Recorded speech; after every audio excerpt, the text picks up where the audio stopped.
नमस्कार, आप सबका यहाँ आने के लिए बहुत बहुत धन्यवाद। जैसा कि आपको पता है 2 अक्टूबर 2022 से जन स्वराज अभियान के तहत गांधी भितिहरवा आश्रम पश्चिम चंपारण से जो पदयात्रा हम लोगों ने शुरू की है उसको करीब करीब अभी 18 महीने 10 दिन हो गए। इन 18 महीनों में पश्चिम चंपारण से चल के पूर्वी चंपारण, शिवहर, गोपालगंज, सिवान, छपरा, वैशाली, समस्तीपुर, मुजफ्फरपुर, सीतामढ़ी, मधुबनी, दरभंगा, बेगूसराय, खगड़िया होते हुए हम लोग सहरसा आपके जिले में आए हैं। पिछले 20-25 दिनों से मैं आपके जिले में हूँ। अभी 2-4-5 दिन और रहेंगे। कोई बहुत अगर परेशानी की वजह से पदयात्रा रुकी नहीं तो 16 तारीख तक मेरा अभी यहाँ प्रोग्राम है आपके जिले में रहने का। इस पदयात्रा के दौरान जो हम लोग के अनुभव रहे, जो इसका उद्देश्य है, जो आपके जिले में देखा, इस पर एक छोटा सा आपको टिप्पणी करूंगा।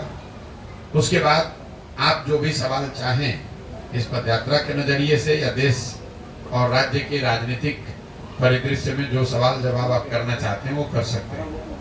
पदयात्रा का जो मुख्य 3 उद्देश्य है आप में से कुछ लोग जानते होंगे। पहला उद्देश्य ये है कि मेरे 20 वर्ष की अपनी सामाजिक राजनीतिक जो समझ है उसके आधार पर मेरी अपनी सोच है कि बिहार में जो गरीबी, पिछड़ापन, बदहाली है, इससे अगर निकलना है तो राजनीतिक स्तर से ज़्यादा आगे बढ़कर समाज के स्तर पर प्रयास करने की जरूरत है। ऐसा इसलिए कि यहाँ पर जो लोग रहते हैं उनको अपनी समस्याओं के बारे में, उनके बच्चों के लिए शिक्षा नहीं है, रोजगार नहीं है, भ्रष्टाचार है, सड़क नहीं है, ये सारी बातें लोगों को पता है।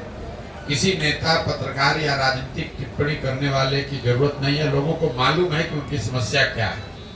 लेकिन जो लोग इन सारी समस्याओं को जानते हैं, उससे जूझ रहे हैं, ये सब के बावजूद जब चुनाव होता है तो वो लोग अपनी समस्याओं को छोड़कर उन मुद्दों पर वोट करते हैं जिनका उनके जीवन से कोई सरोकार नहीं है।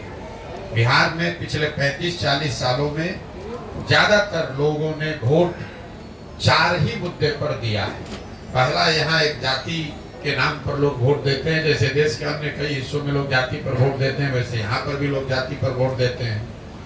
दूसरा, यहाँ पर विचारधारा और धर्म, हिंदू मुसलमान के नाम पर वोट देने वालों की एक बड़ी संख्या है।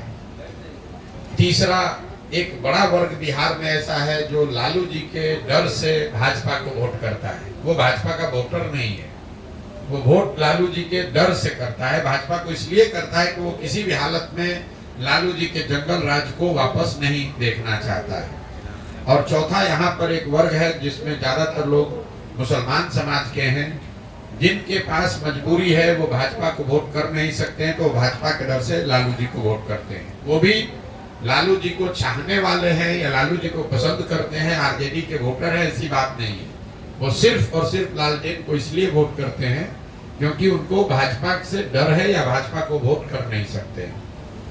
तो पदयात्रा का पहला उद्देश्य यही है कि गांव-गांव जाकर लोगों को ये बताया जाए कि आपकी जो समस्या है, आपके बच्चों के भविष्य का की जो स्थिति है वो तब सुधरेगी जब आप अपने और अपने बच्चों के भविष्य के लिए वोट दीजिएगा। वोट जिसको देना है दीजिए, लेकिन वोट अपने और अपने बच्चों के लिए दीजिए।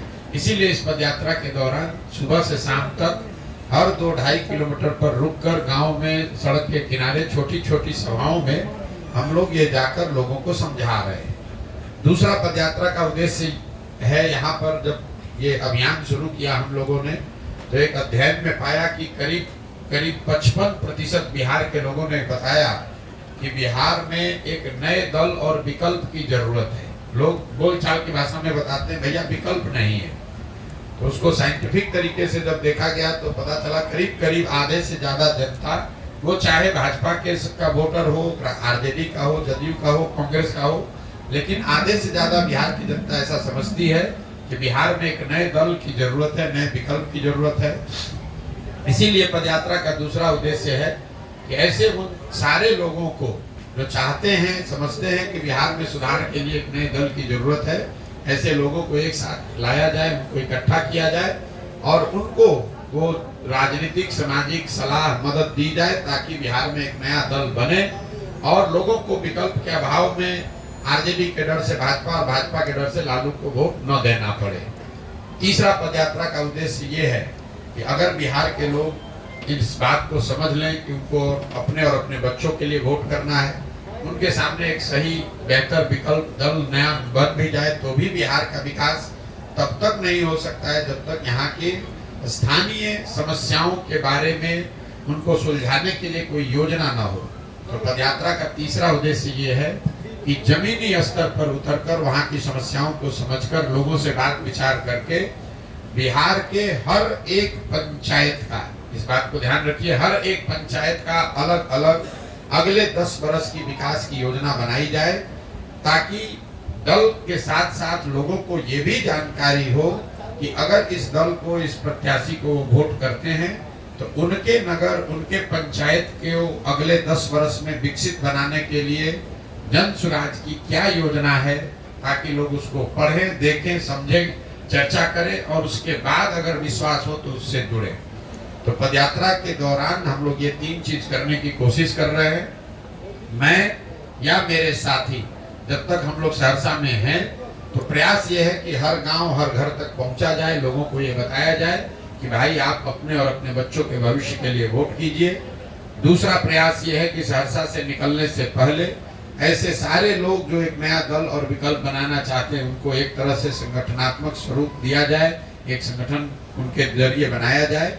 और तीसरा, सहरसा के हर नगर, हर पंचायत क्षेत्र के अगले 10 वर्ष के विकास की योजना बनाई जाए। इन 3 उद्देश्यों को लेकर चले हैं और अभी तक जो हमने देखा, समझा, अनुभव किया, उस पर जो आप सवाल करना चाहते हैं वो आप सवाल कर सकते हैं। बहुत बहुत धन्यवाद।